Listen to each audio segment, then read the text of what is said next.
Good evening student. तो आज class 11th का ऑसिलेशन चैप्टर का लास्ट टॉपिक है सिंपल पेंडुलम। आज हम सिंपल पेंडुलम पढ़ेंगे और सिंपल पेंडुलम का टाइम पीरियड का एक्सप्रेशन डेराइव करेंगे। How to find the time period of simple pendulum equal to 2 pi under root L by g. जो नाम आपने सुना है, इसे डेराइव कैसे करेंगे, ये सारी चीज़ें हम डिस्कस करेंगे। तो आज 22 जनवरी है। आज का दिन ऐतिहासिक है, हम सभी लोगों को लिए गौरवान्वित करने वाला दिन है। हिंदू होने का खुशी का दिन है, सनातन धर्म के लिए सबसे बड़ा दिन है। तो सभी लोग बोलेंगे जय श्री राम, जय श्री राम। ठीक है, तो आज शुरू करते हैं हम लोग जय श्री राम के नारे के साथ। हेडिंग लगाएंगे सभी लोग, simple pendulum.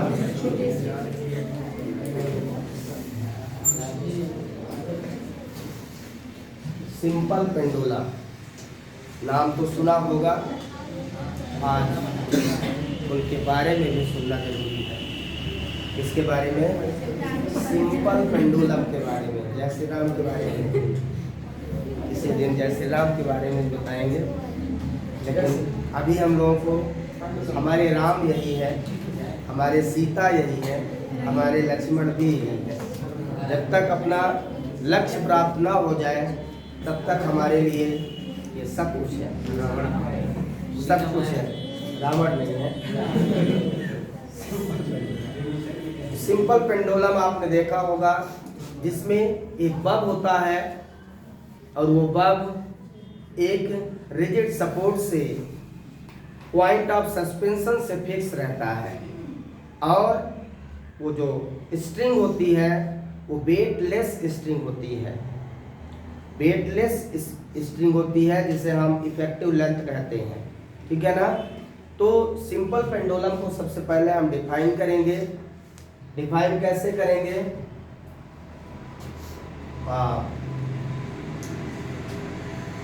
The metallic spherical,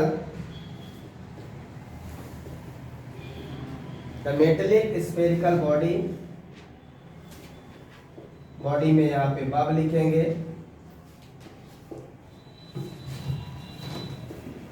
of mass m, the metallic spherical body bulb of mass m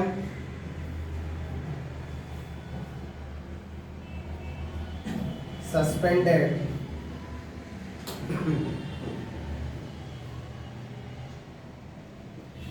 from point of suspension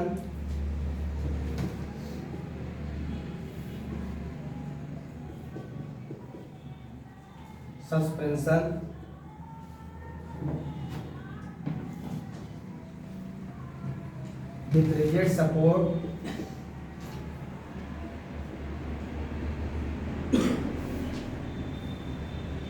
with weightless string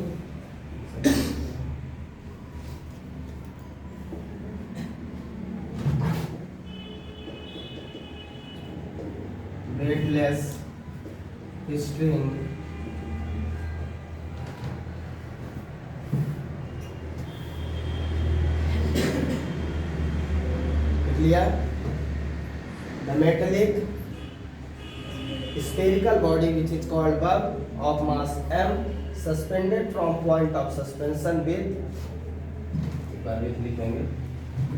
weightless string। Weightless string को इफेक्टिव लेंथ बोलेंगे। जो लेंथ रहेगी string की, length of string जो होगी वो क्या कहलाएगी?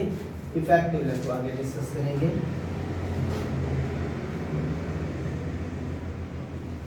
To and fro motion,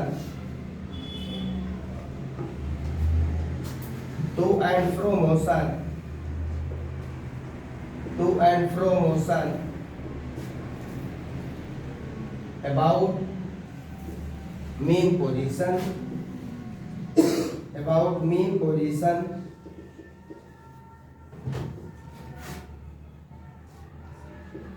is called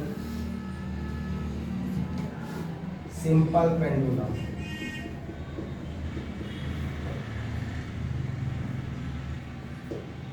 simple pendulum simple pendulum आपको याद होगा, यहाँ पे रिजिड सपोर्ट होता है, ठीक है। एक पॉइंट ऑफ सस्पेंशन होगा, यस, इसको बोलते हैं पॉइंट ऑफ सस्पेंशन, ठीक है, पॉइंट ऑफ सस्पेंशन। और एक स्ट्रिंग से बना होता है, ये होता है बग। क्या होता है? बग, मेटेलिक स्फेरिकल बॉडी, जिसे बग बोलते हैं। और यही बग क्या करता है? ऑसिलेट करता है, टू एंड फ्रो मोशन। तो यहाँ से यहाँ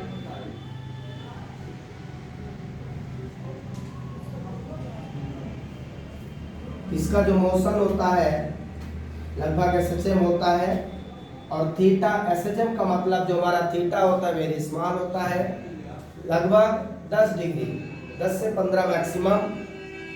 ये जो एंगल होता है 10 से 15 डिग्री मैक्सिमम, बहुत छोटा एंगल होता है। तो ये जो एंगल है हमारा, ये बन गया आपका पॉइंट ऑफ सिंपल पेंडुलम। इसमें ये जो लेंथ होती है इसको इफेक्टिव लेंथ कहते हैं। यहाँ पॉइंट ए, यहाँ पॉइंट बी ले लेता हूँ, यहाँ पॉइंट सी। यस, ए जो हमारा पॉइंट है इसको बोलते हैं effective length. Effective length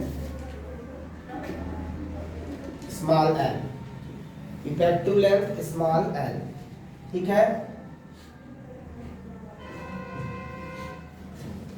effective length हमारी वेटलेस होती है। कैसी होती है? वेटलेस स्ट्रिंग है। अभी हम उसको ये मानते हैं कि उसका जो वेट है वो बहुत कम है, वेटलेस है, वेटलेस स्ट्रिंग है, ठीक है। प्रैक्टिकली ऐसा नहीं कर सकते, कुछ ना कुछ वेट होगा, लेकिन उसका वेट बहुत कम है, 1 ग्राम 2 ग्राम, इसलिए उसको हम निगलेक्ट कर देते हैं, ठीक है। तो ये हो गया हमारा सिंपल पेंडुलम। अब हम लोग इसका टाइम पीरियड फाइंड करेंगे। क्लियर है सभी को कि what is the time period of simple pendulum? किसी कोई डाउट है इसमें? और ये टाइम पीरियड निकालें। लिख लिया आपने पूरा?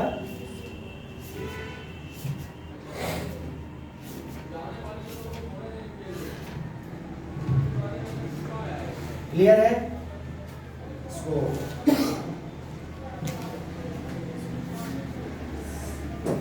हेडिंग लगाएंगे, time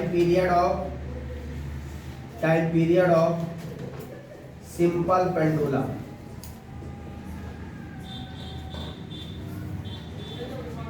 time period of simple pendulum हम लोग कैलकुलेट करेंगे, ठीक है ना। कैसे निकालेंगे सिंपल पेंडुलम का टाइम पीरियड? वो आपके सामने है। जो मुझे प्रूव करना है वो है T = 2 पाई √L/g। जो मुझे प्रूव करना है वो क्या है? T = 2 पाई √L/g।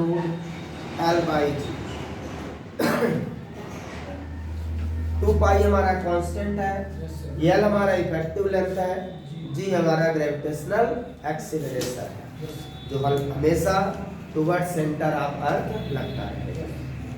क्लियर है यहाँ तक सभी को? कोई डाउट है?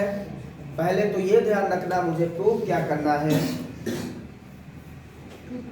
जब भी आपको कुछ प्रूव करना हो तो ये ध्यान रखना प्रूव करना क्या है। यदि यही नहीं याद है कि प्रूव क्या करना, तो फिर प्रूव करने की कोशिश भी मत करना, क्योंकि नहीं आएगा, ठीक है ना। तो आइए प्रूव करें। इसके पहले हम सिंपल पेंडुलम का फिगर बनाते हैं। अभी जो मैंने बनाया था हाफ बनाते हैं इसको।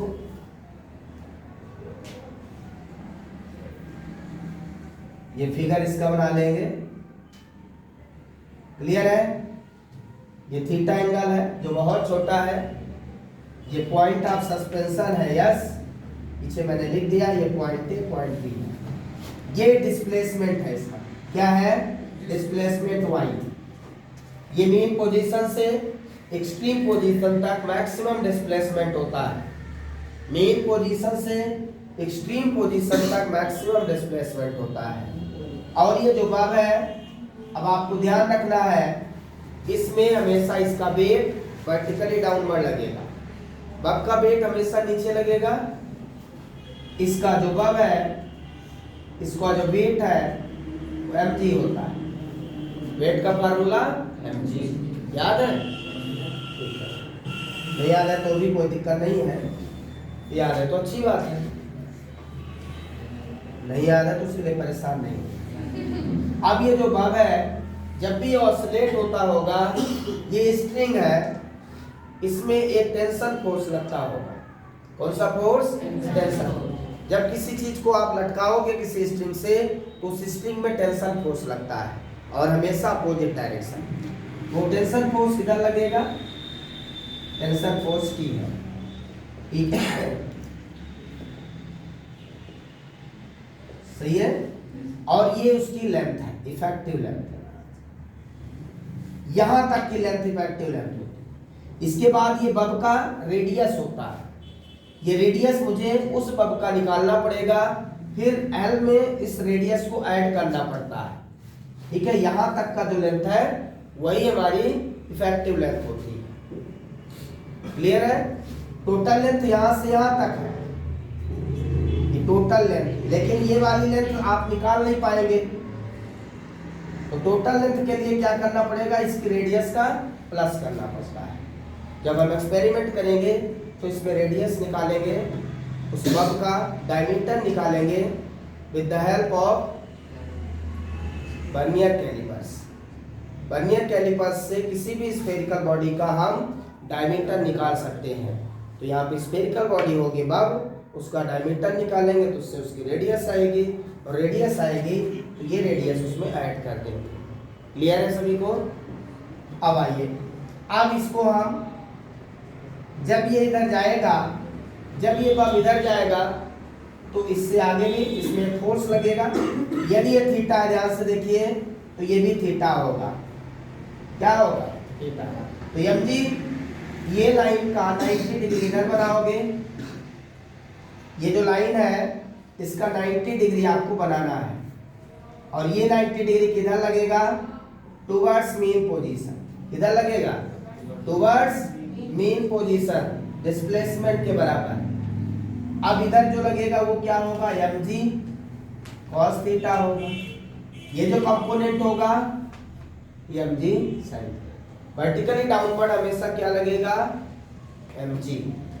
लेकिन जब ये ऑसिलेट होगा ऐसे, तो इस डायरेक्शन में mg cos theta, towards main position mg sin theta, which is called restoring force, जिसे हम रिस्टोरिंग फोर्स कहते हैं। डायग्राम बना ले अच्छे से सभी लोग। इसके बाद इसको प्रूव करेंगे। सबसे पहले इसमें ये फोर्स लग रहा है mg sin थीटा। जो फोर्स टुवर्ड्स मेन पोजीशन लगता है उस फोर्स को हम रिस्टोरिंग फोर्स कहते हैं। क्या कहते हैं? Restoring force.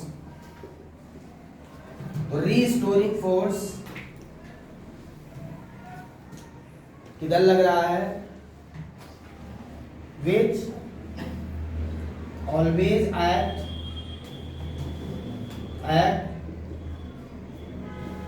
towards main position. ये फोर्स होगा minus mg sine theta, minus mg sine theta, ठीक है। कौन सा फोर्स है ये?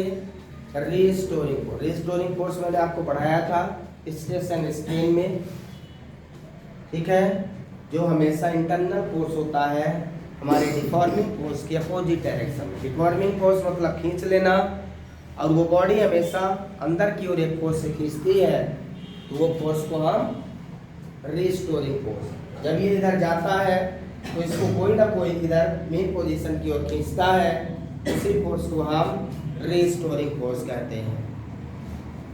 जब पेंडुलम इधर जाता है तो इस बग को कोई ना कोई इधर खींचता है, उसे हम रीस्टोरिंग फोर्स कहते हैं। Restoring force on the bug लिख दो यहाँ, on the bug.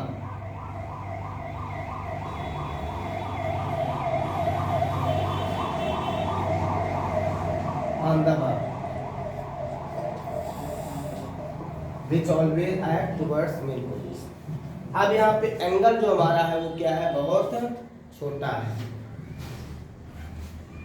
If angle very small, then sin theta nearly equal to theta। यदि एंगल बहुत छोटा होता है तो साइन थीटा किसके बराबर हो जाता है, थीटा के बराबर। यदि थीटा बहुत छोटा हो, साइन थीटा हमारा थीटा के बराबर हो जाता है। अब यदि ऐसा है तो F equal to minus M g theta हो जाएगा, हो जाएगा कितना हो जाएगा, माइनस एम जी थीटा। अब थीटा निकालना पड़ेगा आपको। थीटा कैसे फाइंड करेंगे, थीटा कैसे फाइंड करेंगे, फार्मूला लगाएंगे, angle equal to arc upon radius. Angle मतलब थीटा,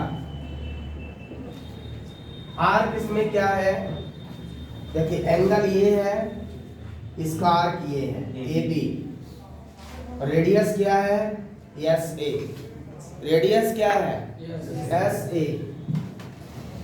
तो आर्क हमारा ए बी है, रेडियस हमारा एस ए। क्लियर है सभी को। आर्क जो है वो डिस्प्लेसमेंट है, आर्क उतना ही बनेगा जितना डिस्प्लेसमेंट हो, और जो कि एसएचएम है, अप्रोक्सीमेटली एसएचएम है, ठीक है। तो इसमें जो ए बी है वो वाई है, और जो एस ए है वो क्या है, एल है। लेंथ कितनी है, एल। इसका मतलब theta equal to y upon l. अब ये वैल्यू हम इक्वेशन फर्स्ट में रख दें तो हमें एम बराबर कितना मिल जाएगा, put the value of theta in equation first। Equation first में वैल्यू ऑफ थीटा रख दीजिए, तो F equal to minus M G Y by l, minus M G Y by l. यहाँ तक का एक्सप्रेशन आपका आ चुका है, इसको लिख लें।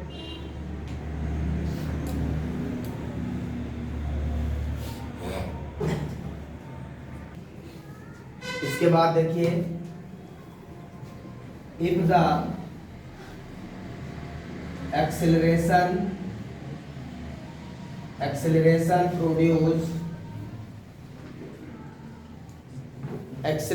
produced on the bug,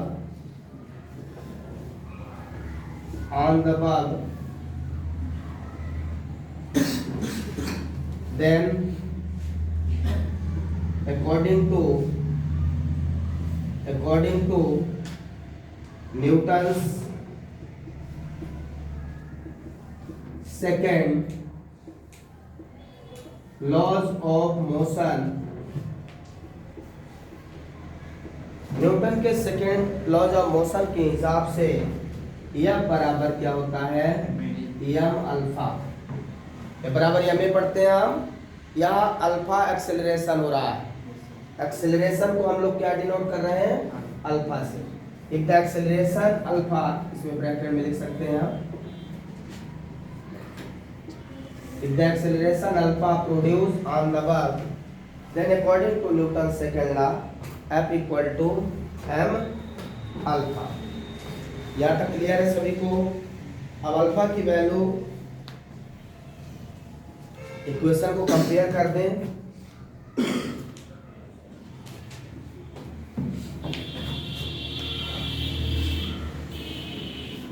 alpha equal to हमने क्या निकाला था, याद है आपको? अल्फा इक्वल टू हमने इक्वेशन निकाला था माइनस ओमेगा स्क्वायर वाई।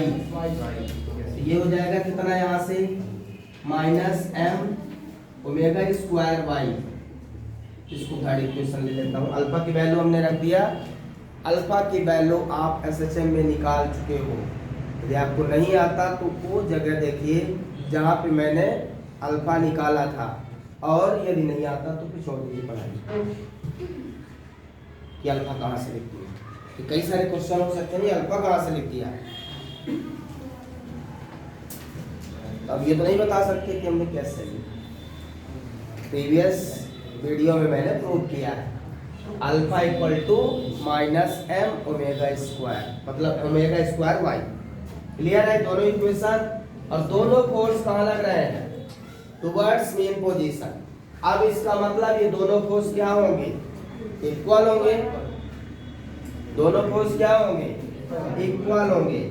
आइए देखते हैं दोनों फोर्स इक्वल होकर क्या बनेंगे। From equation second and third, second और थर्ड इक्वेशन से ध्यान से देखिए, minus M omega square Y equal to, ये कितना है यार, इक्वल टू इसके बराबर minus M G Y by L. इस फोर्स का राइट हैंड इक्वल टू इस फोर्स का राइट हैंड। कुछ आ रहा है समझ में? एम से एम कैंसिल होगा, वाई से वाई कैंसिल, माइनस से माइनस कैंसिल हो जाएगा। What is the omega square, G by L. Omega equal to under root G by L. ये आ गया हमारा एंगुलर फ्रीक्वेंसी। क्या आ गया भाई, एंगुलर फ्रीक्वेंसी। इसके बाद अब टाइम पीरियड का फार्मूला लिख लीजिए। Time period equal to, formula याद है, T equal to 2 pi by omega. नहीं याद है तो याद कर लीजिए, याद करना हो तो। लग रहा हो नहीं याद करना तो मत करिए, जबरदस्ती नहीं है। ओमेगा की वैल्यू कितना निकाला हमने, under root G by L, under root G by L. अब क्या होगा, ये 2 पाई हमारा एज इट इज रहेगा, ये एल पलट के ऊपर चला जाएगा, under root L by. So this is the expression for time period of simple pendulum. यही है time period for simple pendulum. Clear है सभी को? यहाँ तक लिख लें अच्छे से सब। इसके बाद देखिए second pendulum, second pendulum, second pendulum नाम है सेकंड पेंडुलम। जैसा नाम है वैसे इनका काम भी होगा। सेकंड, यदि हमारे सिंपल पेंडुलम का टाइम पीरियड 2 सेकंड हो जाए तब इसे हम सेकंड पेंडुलम कहते हैं। सेकंड पेंडुलम, सेकंड मतलब 2। ये सिंपल पेंडुलम का टाइम पीरियड यदि 2 सेकंड हो जाए उसे हम क्या कहते हैं, सेकंड पेंडुलम। तो लिखेंगे the time period of simple pendulum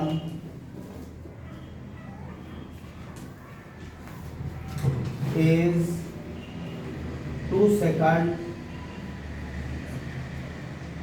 time period of simple pendulum is 2 second,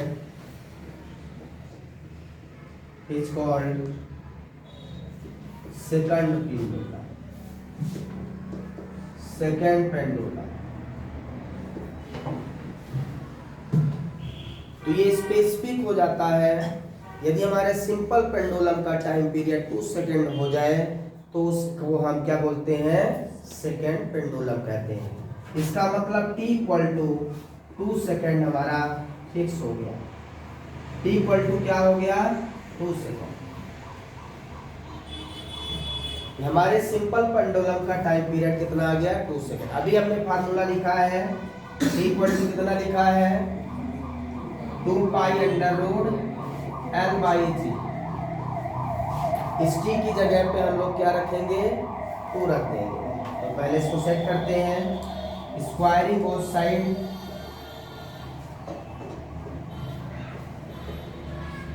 ये 2 सेकेंड टाइम पीरियड कब आएगा, जो हमारी इफेक्टिव लेंथ है यदि उसकी लेंथ 1 मीटर हो जाए, यदि उसकी लेंथ 1 मीटर हो या 100 सेंटीमीटर, तो टाइम पीरियड 2 सेकेंड आ जाएगा और उसे हम सेकेंड पेंडुलम कहेंगे। ये प्रूव कर देते हैं यहाँ से, squaring both side, T square equal to 4 pi square, root हट जाएगा, L बाई जी हो जाएगा। यहाँ से मुझे L निकालना है तो L इक्वल टू क्या हो जाएगा, जी को यहाँ मल्टीप्लाई कर दो, T square G by 4 pi square, L equal to कितना हो गया, T square G by 4 pi square. अब हम यहाँ पे टी की जगह क्या रख देंगे, 2 सेकेंड। टी की जगह मुझे 2 सेकेंड रखना है, जी की जगह 9.8 रखना है, पाई की वैल्यू 3.14 का स्क्वायर रखना है।